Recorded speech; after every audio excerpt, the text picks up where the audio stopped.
नमस्कार, मैं डॉक्टर संजीव चेतन। आज तीसरे दिन आपसे मुलाकात हो रही है और हमारे साथ मैडम भी है। मैडम अपना परिचय देंगी। कल्पना रावत, नवोदय विद्यालय देहरादून से बोल रही हूँ। मैं कला की अध्यापक हूँ। आज तीसरा दिन है, तो तीसरा दिन में जैसा मैंने कल की बात की थी, तो सेकंड एपिसोड में तो मैंने ये कहा था कि जब हम आकारों की बात कर रहे हैं तो आकारों की बहुत बड़ी दुनिया है अपने आप में। चाहे वो बेजान वस्तु हो, चाहे वो जानदार वस्तु हो, उसमें ढेर सारे चीज़ें हैं जिसको हम बनाते हैं, सृजित करते हैं और ये हमारे आर्ट का हिस्सा बनता है। और पहले भी हम कह चुके हैं कि हम जब कला की बात करते हैं तो हम 2D ही बात नहीं करते हैं, 3D भी बात करते हैं। लेकिन चूंकि आजकल जो हम कुछ दिनों से बात कर रहे हैं तो हम 2D के परिप्रेक्ष्य में बात कर रहे हैं, लेकिन आप उसको विजुलाइज करने की कोशिश करें, 3D में भी कोशिश करनी चाहिए। क्योंकि जब 3D में सोचते हैं तो आप लाइट एंड शेड को भी समझते हैं। तो अभी हम जो बातें करेंगे वो सामान्य तौर पे 6 से 8 तक के बच्चों के लिए सामान्य चीज़ें जितनी होती हैं बातें करेंगे, फिर धीरे धीरे कैटेगराइज करेंगे कि 6 के लिए कौन से कंटेंट हो, 7th के लिए क्या हो, 8th के लिए ये अगले स्टेप में होगा। लेकिन उसी क्रम में मैं चलता हूँ आकारों के निर्माण में। तो मैं कल कह रहा था कि जब हम बातें करें तो पहली बात कि सब्जियों की जैसे बात करें, फलों की बात करें, तो हो सकता है कि बच्चे फल को 2-4 ही फल आइडेंटिफाई कर पाए, लेकिन आप कोशिश करें कि वो डिफरेंट टाइप के फलों को सोचें। हो सकता है बनाए ना, कोई जो नहीं कि हर चीज़ मैं बनाऊँ ही, लेकिन वो बात करें और उसको विजुलाइज करें। क्योंकि जो पहले मैंने आकारों का जो एक दिया रूप है कि एक गोला, एक तिकोना, एक चौकोर, लगभग इसी के इर्द गिर्द चीज़ें होती हैं। कुछ चीज़ें 2 मिक्स होती हैं, कुछ चीज़ें ऐसी भी होती हैं जो 3-4 मिक्स करके बनाई जाती है। या मैंने कल ये भी कहा था कि जो नेचर वाली चीज़ें हैं वो मतलब उनका कह सकते हैं वो वक्र आकारों में है, वक्र रूप में है, मतलब उनका कोई आकार मतलब बैलेंस्ड आकार नहीं है। लेकिन ह्यूमन बीइंग की जितनी चीज़ें होती हैं वो बड़ी बैलेंस्ड होती हैं। ह्यूमन ने जितनी भी चीज़ें बनाई है वो सब बैलेंस्ड बनाई है। नेचर की जितनी भी चीज़ें हैं वो रिदमिक हैं और कह सकते हैं वक्र आकारों में है। तो ये है एक्चुअल में। तो अब होता क्या है कि हम जब चीज़ों को बनाते हैं तो हमको 2 तरह से काम करने पड़ते हैं। एक तो मैथमेटिकली भी काम करना पड़ता है कि ज्योमेट्रिकल फॉर्म में सोचना पड़ता है। जैसे ह्यूमन बीइंग की जितनी भी चीज़ें हैं ज्योमेट्रिकल फॉर्म से रिलेटेड है। आप कोई भी चीज़ें उठा लें, कोई भी चीज़ें देखें, आपको ज्योमेट्रिकल से रिलेटेड चीज़ें ही मिलेंगी। आप एक कुर्सी उठाएं तो आप देखेंगे उसमें आयत होगा, उसमें डंडियाँ लगी होंगी, मतलब आयत से रिलेटेड चीज़ें होंगी। आप कोई भी सामान उठा लें, बर्तन भी उठा लें, तो आपको लगेगा कि इन तीनों चीज़ों से ही मिलकर चीज़ें बनी हैं, यानी मैथमेटिकली टर्म्स में है। ये नेचर की चीज़ क्या है, सब वक्राकार में, कोई ऐसा नहीं है कि बैलेंस नहीं है। मतलब पेड़ भी है तो ठीक है, पेड़ का एक ऐसा नहीं है कि भगवान ने स्पेशली खड़ा किया है, तो कुछ टेढ़े पेड़ भी है, कुछ सीधा भी, हर तरह के मिलेंगे। नेचर में हर चीज़ें टेढ़ी मेढ़ी चीज़ें हैं, लेकिन है एक कॉम्बिनेशन है दोनों का। जब हम लोग कोई चीज़ बनाते हैं, कंपोज करते हैं, तो इन दोनों का मिक्सचर करते हैं। तो इस चीज़ को, बैलेंस को भी समझना। अब आते हैं कि नेचर की चीज़ों में क्या चीज़ हो सकता है। अब जैसे मैंने बात की सब्जियां, फल, ये नेचर की चीज़ें, ये फ्री हैंड भी काम कर सकते हैं। तो फ्री हैंड के लिए मैंने कहा ही था कल कि बच्चों से इरेजर न लगाएं। ये बार बार मैं कह रहा हूँ, इरेजर न लगाएं, उनके हाथ में इसके लाने दें और उसको फ्री हैंड बनाने दें। तो इस तरह से फलों को भी, पत्तियों का भी निर्माण करना चाहिए। पत्तियों को बच्चे समझते हैं सिर्फ एक आकार होता है, सिंपल सा आकार, जो जनरली हम जैसे प्लेन के बच्चे हैं, मतलब पहाड़ी इलाकों के छोड़ दीजिए, तो कुछ खास पत्तियों का ही निर्माण करते हैं। ऐसा नहीं है। अंगूर के पत्ते को देखिए, उसका डिज़ाइन ही अलग है ना। तो इसी तरह बहुत से पहाड़ों में आपकी पत्तियां मिलेंगी जिसका डिज़ाइन ही एकदम अलग तरह की। तो इस तरह से अवेयर होना, समझना चीज़ों को, पत्तियों का, कि उस दुनिया से निकलना कि जो हम जानते हैं उससे भी एक बड़ी दुनिया है, जो उसको समझना। पेड़ पौधे, अभी पेड़ मैंने बहुत देखा प्लेन एरिया में क्या होता है। अगर मैं इस बेल्ट की बात करूँ तो उसमें पेड़ कैसे मिलेंगे आपको, फैले हुए टाइप के, आम है, जामुन है, या इस तरह की चीज़ें पेड़। लेकिन आप जैसे जैसे पहाड़ों की तरफ बढ़ेंगे, जहाँ जरा हिल का इलाके, जहाँ बर्फीले इलाके होते हैं, चिनार के पेड़ लंबे नुकीले उस साइड में बन जाते हैं। तो ये नेचर का अपना एक तरीका है। इसी तरह फूल भी है। आप देखिए फूल के स्ट्रक्चर होते हैं, फूल भी डिफरेंट टाइप के स्ट्रक्चर्स में काम कराया जाता है। तो फूल में हम क्या करते हैं, बच्चों को सीधे देते हैं कमल बनाने के लिए। क्यों कमल देते हैं बनाने के लिए? आज में समझ नहीं आया, सीधे हम कमल बनवाते हैं, जबकि बच्चे वहाँ कन्फ्यूजन में होते हैं। आप उनको फूल का स्ट्रक्चर समझाइए, बच्चे समझे स्ट्रक्चर क्या होता है फूल का। बीच में एक छोटा सा एक बिंदी हिस्सा होता है और पंखुड़ियाँ होती हैं, ये फूल का स्ट्रक्चर होता है। अभी मैं करके भी कुछ दिखाऊंगा, फूल के इस तरीके होते हैं। तो सिंपल फूल को ज़्यादा इस्तेमाल करें, सीधे ले जाके गुलाब पर, सीधे गुड़हल पे, इस पर नहीं करवाना चाहिए। मैं 7th 8th तक के बच्चों को कहूँगा कभी नहीं करवाना चाहिए। और इसी तरह आगे चलें तो हम मनुष्यों की बात करें तो मनुष्य एक ही कद काठी का नहीं होता है, छोटे भी होते हैं, बौने भी होते हैं, लंबे भी होते हैं, कई मोटे भी होते हैं, पतले भी होते हैं। तो इस तरह के आकारों को समझना, ये भी इस पर बात करना बच्चों से। मैंने कहा था कल भी कि बातचीत करें बच्चों से, पूछें, बात कन्वर्सेशन रखें, ताकि बच्चे आपस में जब बात करते हैं तो क्यूरियोसिटी बनती है। इस क्यूरियोसिटी में सीखने की प्रवृत्ति ज़्यादा होती है। इसी तरह पशुओं की बात भी करें हम, हिंसक पशु कैसा दिखता है, जब हम हिंसक पशु बात करेंगे तो बड़ा नेचुरल है, उसके नाखून होंगे। हालांकि कभी कभी हिंसक तो गाय भी हो जाती है, लेकिन हिंसक पशु में नहीं देखा जाता, तो शाकाहारी और मांसाहारी पशुओं में की तरह देखा जाता है। तो वहाँ पंजों और खुरों का खेल होता है। तो इस बात को समझना, बच्चों से आप डिस्कशन कर सकते हैं, या बच्चे आपस में भी डिस्कशन कर सकते हैं कि हम जो गाय मैंने देखी उसका खुर तो इस तरह से है, घोड़े का इस तरह होता। ये क्या होता, आपके विजुअलाइजेशन को बढ़ाता है, आपका जो देखने का नज़रिया होता है। जैसे आपने आज गाय पे बात की, तो हम लोग भी करते हैं। अगर मुझे आज गाय पे कह दिया गया तो मुझे हर जगह गाय दिखने लगती है, मैं जहाँ गाय दिखता है मैं बहुत ध्यान से देखने लगता हूँ। तो देखने की प्रवृत्ति बढ़ती है। अगर आपने बच्चे से कह दिया कि भाई हम लोग कल गाय बनाएंगे, तो आप देखिएगा बच्चों से कह दिया आज जब लोग घर जाएंगे तो गाय देखेंगे, तो बच्चों का नज़रिया उस गाय पे होगा और गाय की कद काठी की तरफ जाएगा। तो ये बातचीत का जो नज़रिया होता है तो हमारे आर्ट को परिपक्व करता है, ये भी समझना हुआ। इसी तरह पक्षी की बात करेंगे हम, आकाश में उड़ने वाले, जमीन पर चलने वाले भी, कई सब तो आकाश में उड़ते नहीं हैं, तो इस पर ही बात करना पक्षियों के बारे में। कीड़े मकोड़ों तक होता क्या है, हम लोग जब स्टडी कराते हैं तो हम लोग कुछ चीज़ों को लेके कराते हैं, गाय हो गया, पक्षी, कुछ पक्षियाँ हो गई, लेकिन कभी कीड़ा तो मैंने बनवाया नहीं, कभी मक्खी नहीं बनवाया। लेकिन कभी ज़रूरत पड़ती है कंपोजिशन में बच्चे, तो वो याद ही नहीं कर पाते, क्योंकि उनसे कभी न बनवाया गया, न उनसे बात की गई, तो चीज़ें नहीं आती हैं। इसी तरह जली जीव होते हैं, जल में रहने वाले, वो कैसे दिखते हैं, मछली नहीं होती है, मेढक भी होता है। तो ये चीज़ों को बात करना। घरेलू वस्तुओं के बारे में बताना कि घरेलू वस्तु कौन से होते हैं, जो घर के अंदर होते हैं, घर के बाहर भी चीज़ें होती है, कौन कौन सी चीज़ें होती है, इस पर बात करना। वाहनों का डिज़ाइन अलग अलग होता है, वाहनों के बारे में जानना। 2 पहिए वाले भी होते हैं, 3 पहिए वाले भी होते हैं, उनका स्ट्रक्चर क्या होता है, बनावट क्या होता है, इस पर बात करना। बच्चों को देना टास्क की, आज चलो रिक्शा बनाते हैं, आज चलो टेम्पो बनाते हैं।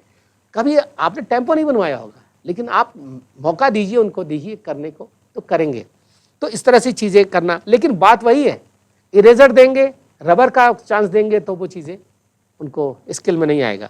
घर मकान कितने तरह के होते हैं, इस पर ही बात करना। पहाड़ी इलाकों के मकान कैसे होते हैं, प्लेन के मकान कैसे होते हैं, गांव के मकान कैसे होते हैं, शहर के मकान, डिफरेंट टाइप के मकान होते हैं, उनका ही बात करना। अब आया, कई चीज़ें बड़ी एब्स्ट्रैक्ट होती हैं। अब हवा को कैसे दर्शाएंगे, हवा को। लेकिन आर्टिस्ट क्या करता है, आर्ट में हर चीज़ की का एक कह सकते हैं कि आकार होता है। जब हवा को दिखाना होता है तब भी हम दिखाते हैं, हवा का रूप दिखाने की कोशिश किया जाता है।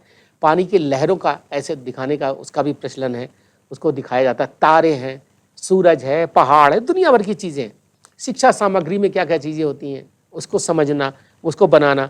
कला सामग्री में कौन कौन सी चीज़ें होती हैं, उसको बनाना। खेल सामग्री, संगीत सामग्री, आप देखिए तो विजुलाइज करने की ढेर सारी चीज़ें हैं, ढेर सारी चीज़ें बनाई जा सकती हैं। लेकिन कब, जब हम स्टडी की बात करेंगे तब।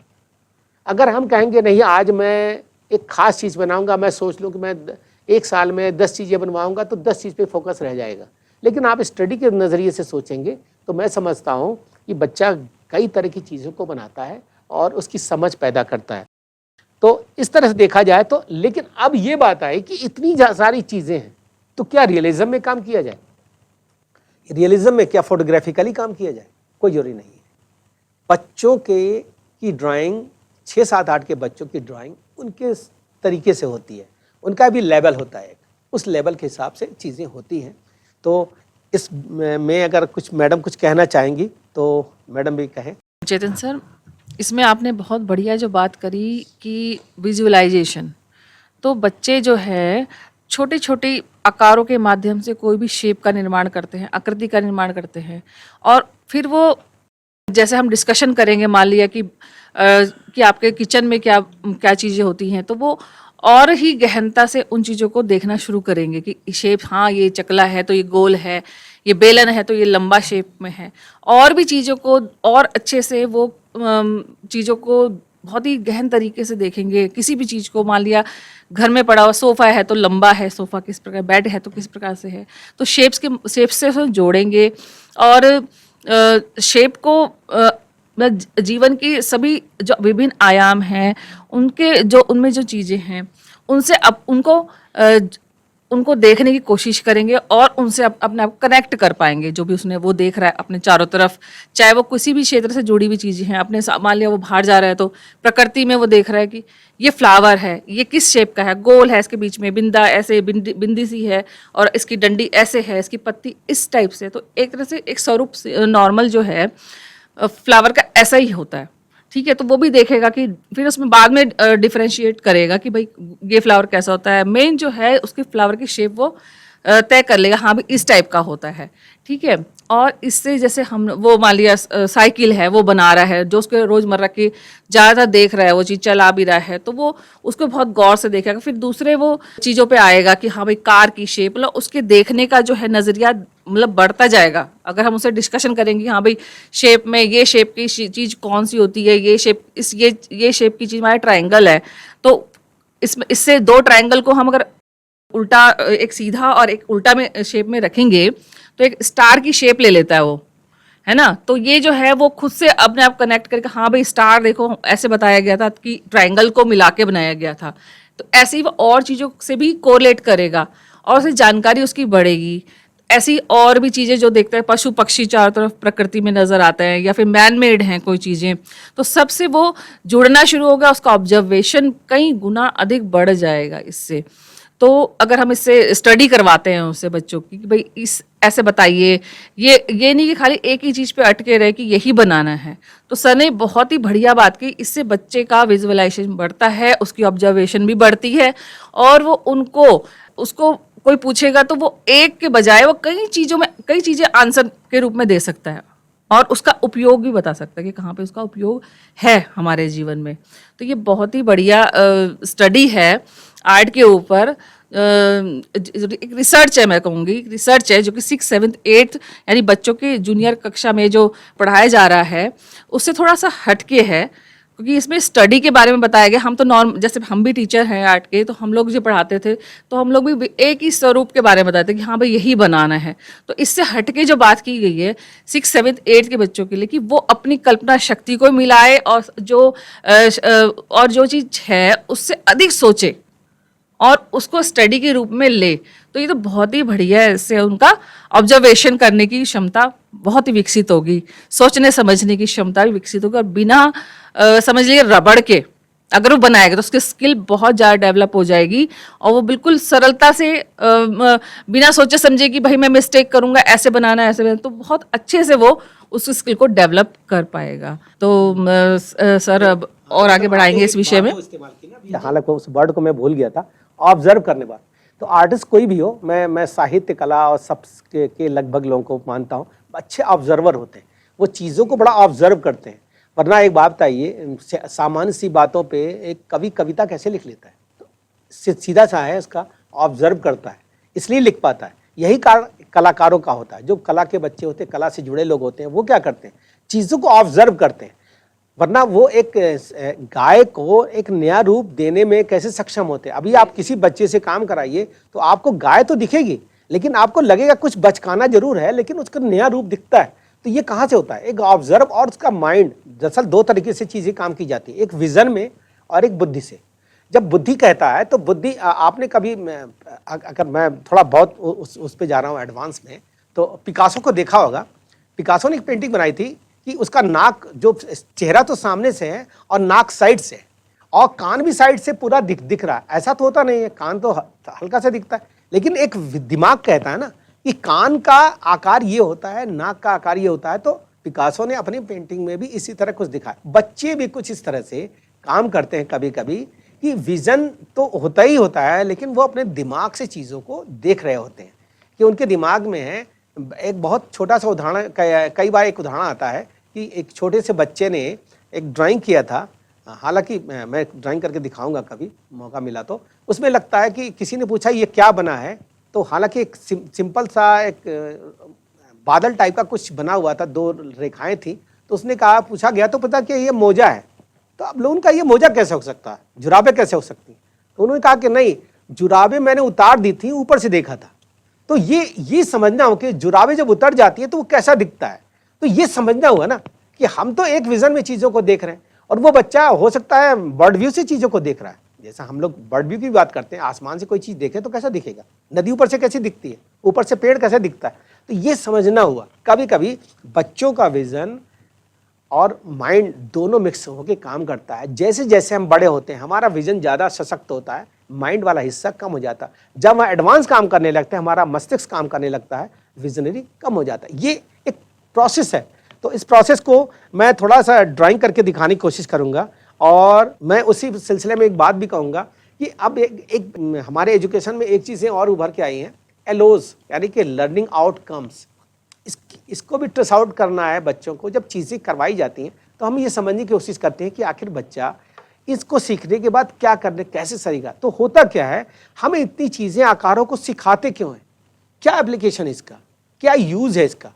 कोई भी चीज़ पढ़ी, कोई भी साहित्य हो, कला हो, कोई भी चीज़, शास्त्र हो, जब तक हम उसका अपने लाइफ में यूज न कर पाएँ, प्रयोग न कर पाएँ, उसका कोई मायने नहीं है, कोई मतलब नहीं होता। कि हमेशा पढ़ने का मतलब नौकरी या कोई व्यवसाय ही नहीं होता है। लेकिन अगर मैं अपनी चीज़ को अप्लाई कर पाता हूँ, कलाओं का उस एप्लीकेशन हमेशा उत्सव में अक्सर होता है, तो इसका एप्लीकेशन कहाँ जाएगा, या इन चीज़ों को करने से बच्चे का आईक्यू कैसे डेवलप होगा, ये धीरे धीरे हम एलओज में बात करेंगे, और क्रमशः ये बताने की कोशिश करेंगे कि इनको सीखने से बच्चे का आईक्यू हर लेवल पे कैसे कैसे चीज़ों को आइडेंटिफाई करता है, और उसकी समझ कितनी तेज बढ़ती है।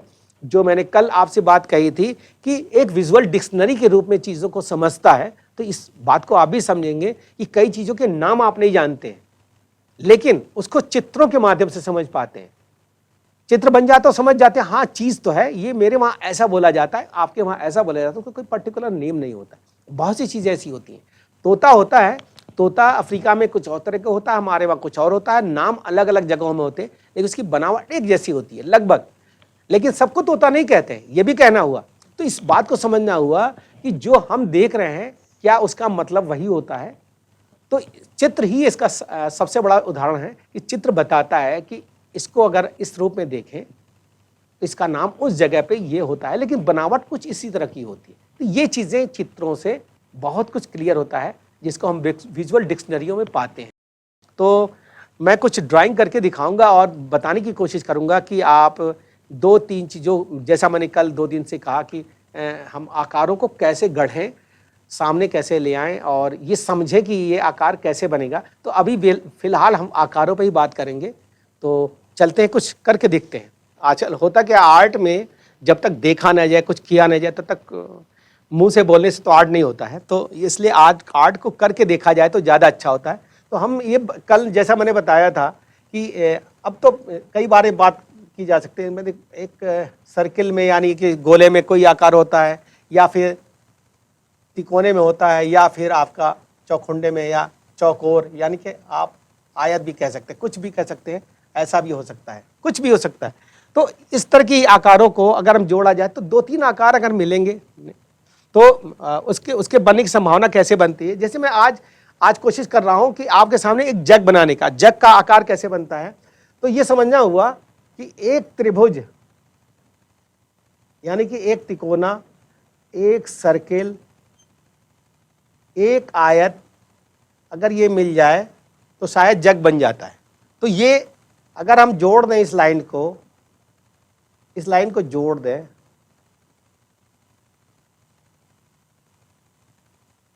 तो जग आपका इस तरह से रूप धारण कर लेगा।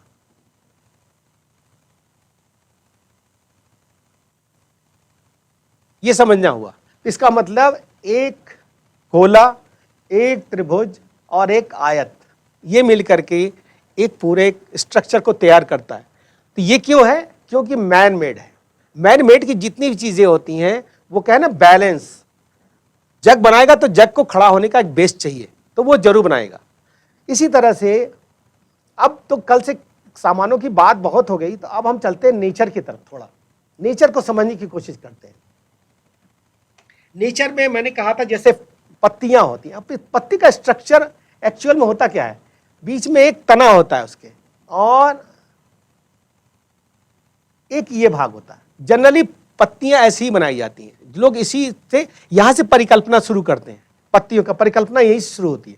अब अगली परिकल्पना क्या है कि ये तो ऐसे ही रहेगा। बच्चे क्या होता है, अगला स्टेप होता है ऐसे करते हैं, अशोक की पत्ती या फिर गुड़हल का पत्ता कुछ इस तरह होता है, या गुलाब की पत्ती गोल होती है लेकिन इस तरह होती है।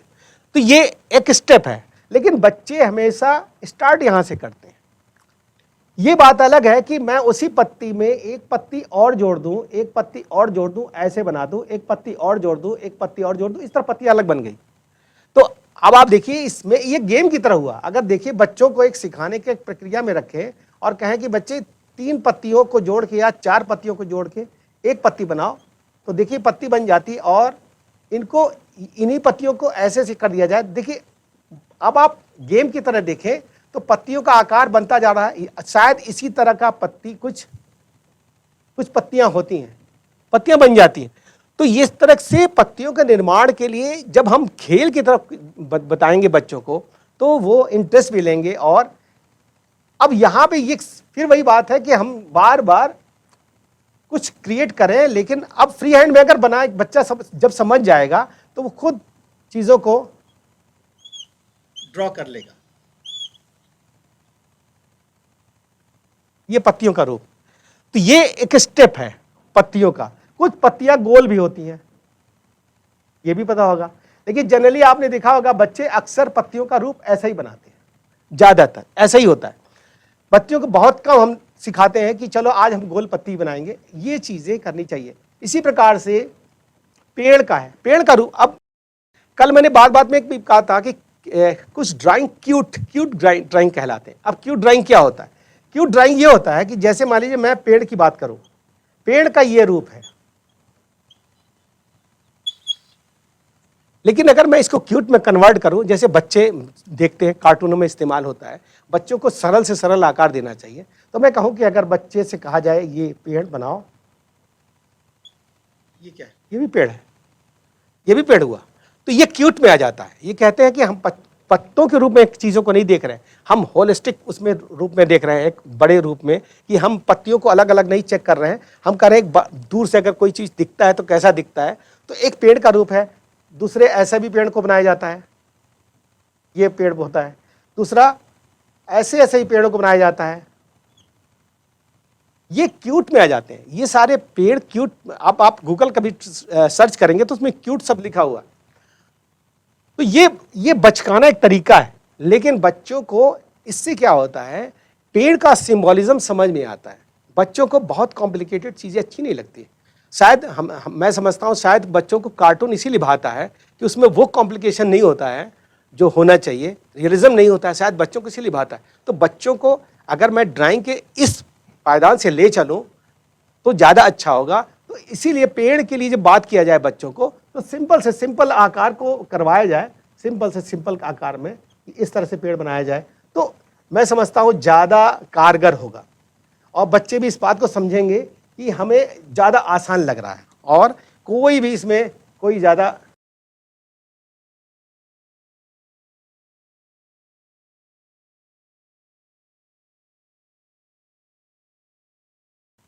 ये पेड़। तो इस तरह से हम चीज़ों को अगर रखें तो ज़्यादा अच्छा होगा। अब आते हैं अक्सर दृश्य चित्र बच्चे बनाते हैं। अब होता है कि जब झोपड़ी बनाए, तो हम लोग तो झोपड़ी बनाएंगे तो बहुत ही इसमें डायमेंशन देखेंगे, बाकायदा डायमेंशन देखना शुरू कर देते हैं। ये होगा तो ऐसे होगा, क्योंकि पर्सपेक्टिव होगा। बच्चे अक्सर बनाते हैं, तो बच्चों के लिए अक्सर इस्तेमाल करना चाहिए। मैं समझता हूं ये फॉर्म द बेस्ट फॉर्म। ये फॉर्म बनवाना चाहिए हमेशा। ये मकान का फॉर्म सबसे आसान फॉर्म है, इसमें कहीं कोई दिक्कत नहीं है। कभी कभी बच्चे ऐसे ही मकान ही बनाते हैं, ये मकान, ये फॉर्म भी अच्छा होता है। तो इस तरह के फॉर्म्स को अगर हम ज़्यादा इस्तेमाल करें तो बच्चे ज़्यादा चीज़ों को ईजिली समझ लेंगे और उसमें मैं समझता हूँ कि क्रिएट कर पाएंगे। और रही बात की लाइन के सीधे होने, और तो बच्चों को कब बच्चे होता क्या है, बच्चों की सबसे अच्छी बात होती है कि बच्चे तुक बहुत लगाते हैं। कभी आपने देखा होगा एग्जामिनेशन में बच्चे से कहा गया कि एक गोला बनाओ, तो फट कोई लड़की चूड़ी निकालती है और गोला खींचना शुरू कर देती है। तो कभी कभी आप सोचते होंगे कि ये गलत तरीका है। गलत नहीं है, आप देखिए कि उसका ब्रेन काम करता है, उनको ये तुक समझ में आती है कि मुझे गोला बनाना है तो तरीके कौन से हो सकते हैं। कभी आपने देखा है कि अगर मतलब कोई भी डिजाइन करना है तो बच्चे दो चूड़ियां रख के खींचते हैं, बीच का हिस्सा खींच देते हैं, 2 बार चूड़ी रखते हैं तो वो पत्ती का आकार बन जाता है। तो आप टेक्निक की तरफ देखिए, उनका दिमाग टेक्निकली भी होता है, टेक्निकली चीजों को सोचते हैं। तो ये गलत नहीं है, तो आप इसको गलत न माने, समझें कि बच्चे उस चीज को करने के लिए तरीके ढूंढते हैं और ये टेक्निक का एक कदम है अपने आप में। तो इस पर बहुत ज़्यादा रिजिट होने की ज़रूरत नहीं है। तो एक तो ये है, और दूसरी बात कि जब हम फ्लावर्स की बात कर रहे थे, फ्लावर्स में, तो फ्लावर्स में एक बात आती है कि हम किस तरह के फ्लावर्स को प्रमोट करें। 6 के बच्चे से अगर उम्मीद करते हैं तो क्या करते हैं, 6, 7 का स्टेप होता है। तो मैं समझता हूँ कि फ्लावर का पहला स्टेप होता है एक ये स्टेप, इस बात को समझना, यही फ्लावर का स्ट्रक्चर होता है। ये बात अलग है कि बच्चा अलग करके इसको ऐसे करे, फिर एक स्ट्रक्चर, ये भी एक तरह के फ्लावर होते हैं। अब इसका कोई नाम नहीं है, मुझे नहीं नाम पता है, लेकिन फूल तो फूल होता है। फूल का पहला स्ट्रक्चर ऐसे ही समझ में आता है। कली होती है, उसका स्ट्रक्चर समझ में आता है, बच्चे समझते हैं ऐसे ही होता है, या निकाल दिया, कली हो गई, सिंपल सा एक स्ट्रक्चर है ये। तो इस स्ट्रक्चर को अगर हम प्रमोट करेंगे तो मैं समझता हूं कुछ ज़्यादा ही कारगर होगा। और फिर तो डायमेंशन सीख जाएंगे तो अब ऐसे करना शुरू कर देंगे। वो डायमेंशन का खेल है, वो अलग चीज़ है, एक स्टेप अलग है। 7th में जाते जाते डायमेंशन को समझते हैं। अब इन सब चीज़ों के एप्लीकेशन धीरे धीरे, यही एलोस का हिस्सा है। जैसे जैसे हम चीज़ों को समझते हैं, आगे बढ़ते हैं, वैसे वैसे हम चीज़ों को और ज़्यादा। तो अब आप देखिए, 1 पंखुड़ी, 2 पंखुड़ी, 3 पंखुड़ी, पंखुड़ी कितने प्रकार की हो सकती है, बहुत से तरीके, ऐसे ऐसे तरह की पंखुड़ियाँ हो सकती हैं, ऐसे ऐसे पंखुड़ियाँ हो सकती, कितने तरह की हो सकती हैं ऐसी। अब आप फूलों का स्टेप देना चाहे बच्चों को तो ढेर सारे स्टेप दे सकते हैं और हम करवा सकते हैं हम लोग। और इसी तरह से हम आगे देखें तो फलों की बात करें, अगर हम फलों की बात करें तो सर्किल में जैसे कोई फल होता है, मान लीजिए मैं एक फल बनाने की कोशिश कर रहा, 2-3 सर्किल बना रहा हूं आपके सामने। अब ये समझ नहीं आ रहा अभी ये कौन सा फल है, यहां मैंने लगा दिया निशान, यहां निशान लगा दिया, यहां निशान लगा दिया, अभी ये क्या हो सकता है, ये जो है अभी पता नहीं चल रहा। लेकिन जो हम करते हैं क्या है, ये निशान लगाते हैं, आइडेंटिफाई हो जाता है, जो ये निशान लगाते हैं ये आइडेंटिफाई हो जाता है। तो इस तरह से ये 3 फल तो साइज भले ही एक हो थोड़ा, लेकिन चीज़ें आइडेंटिफाई हो जाती हैं अपने आप में। तो ये सिंबॉलिज्म कहलाता है, ये इसकी पहचान कहलाती है। यही है हमारे आर्ट का एक। तो अभी आपने देखा कि मैंने कुछ ड्रॉ करके दिखाया आप लोगों को। तो मैंने कोशिश की है कि हालांकि पेपर का वर्क और बोर्ड डिस्प्ले का बोर्ड का वर्क थोड़ा अंतर होता है, तो इस बात को समझना, पेपर जो आप करते हैं तो उसका असर कुछ और होता है। तो मेरे कुल मिलाकर कहने का मतलब है कि आकारों की समझ बहुत ही आपको सशक्त बनाएगी और नए नए आकारों को जन्म देगी। सबसे बड़ी अच्छी बात यह है कि हम लोग आज भी करते हैं, तो एक आर्टिस्ट क्या करता है, आर्टिस्ट का काम ही है नए नए आकारों को जन्म देना। तो आप भी करोगे, आप छोटे हो जरूर, लेकिन आप धीरे धीरे से बड़े होगे तो आप भी नए नए आकारों को जन्म देंगे। और तो आज का सभा यही समाप्त होती है। और मैडम कुछ कहेंगे? सर ने चेतन सर ने बहुत ही साधारण तरीके से, बिल्कुल आराम से और साधारण तरीके से शेप्स को ड्रॉ करके बताया बोर्ड पर, और कि किस तरह से बच्चे बिल्कुल अपनी मौलिक अभिव्यक्ति करते हुए शेप के माध्यम से चीज़ों को सीखें। तो ये बहुत ही बढ़िया तरीका है कि फर्स्ट स्टेप बाय स्टेप हम चीज़ों को कैसे लेके चलें, बच्चे कैसे समझें स्टेप बाय स्टेप किसी भी चीज़ को। तो सर ने इस पे पूरी रिसर्च की हुई है। 6th 7th 8th के कक्षा किस प्रकार से 6th 7th 8th के बच्चों का अध्यापन होना चाहिए कला विषय में। तो बहुत ही बढ़िया तरीके से ने इसको बताया, हमें एक्सप्लेन किया इसको। तो आज का हमारा ये जो कार्यक्रम है वो यहीं पे हम लोग समाप्त करते हैं।